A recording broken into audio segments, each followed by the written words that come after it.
hindi rin ako nakainom ng maraming water in a day, ito talaga yung nagsusurvive sa akin. So, kailangan ko lang mag-take ng at least twice a day nito, isa sa umaga, isa sa gabi. So, isa sa iniinom ko na milk booster is ito pong Malunggay Capsule by Buds and Bloom. Alam nyo, hindi ko to pinapansin noon kasi nga sabi ko, sobrang mura naman ito, effective ba? Pero sabi ko, sige nga, itry natin. Kasi 100 pieces na siya. Parang 200 plus ko lang siya nabibili. Sabi ko, sige, try natin.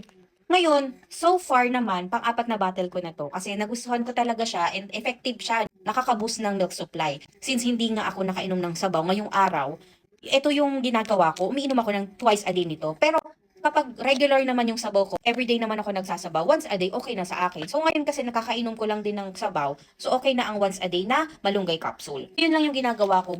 Pero everyday ko pa rin siya tinitake ha. Booster ko talaga siya ng milk supply.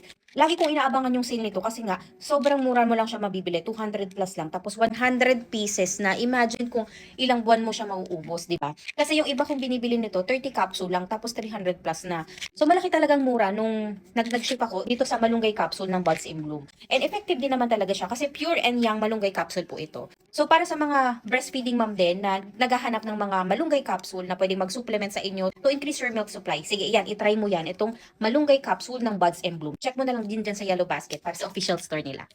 Maglaro tayo, gagayahin mo ako. Ayan, gayahan na naman. Gagayahin din kita sa lahat ng gagawin mo.